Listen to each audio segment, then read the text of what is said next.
Դեսպանատներում եւ վիզաների կենտրոններում տիրող սարսափելի հերթերն ու օր ամրագրելու անհնարինությունը անտանելի է դարձրել կյանքը զբոսաշրջիկի համար։ Տուրիստական ընկերությունները բացում են գրանցման համակարգը, տեսնում ազատ օրերը, բայց հենց հասնում է հաստատման պահը, կայքերը սկսում են չաշխատել, խոտանվում են։ Այս պահին համարվում է տուրիստական սեզոն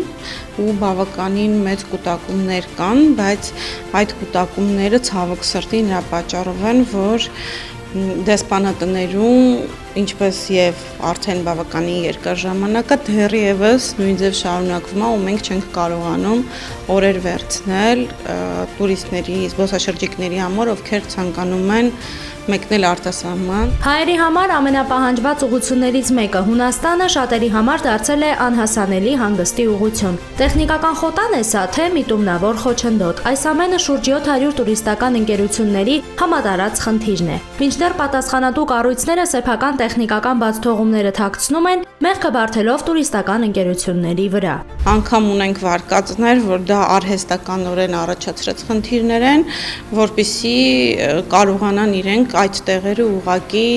ֆինանսով, վճարով վաճառել այլ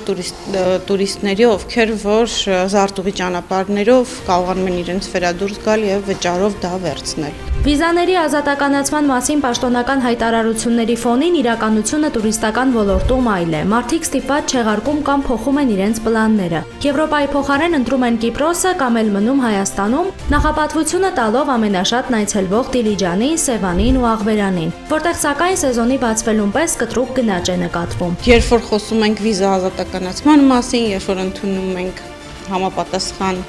մարդկանց այլ երկրներից, ում հետ բարձրաձայնում ենք վիզա ազատականացման մասին, բայց զուգահեռ ստեղծվում է արհեստական խնդիրներ վիզա տրամադրելու համար, լուրջ հարց է առաջանում, արդյոք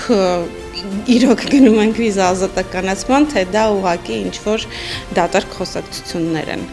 Համակարգային այս խոչընդոտները հավասարապես հարվածում են թե սեփական հանգիստը պլանավորող քաղաքացիներին եւ թե հայաստանյան տուրիստական բիզնեսին, որն այսօր ստիպված է աշխատել անորոշության պայմաններում։ Իսկ ոլորտի ներկայացուցիչները ստիպված են սեփական ուժերով ելքեր փնտրել ստեղծված իրավիճակից։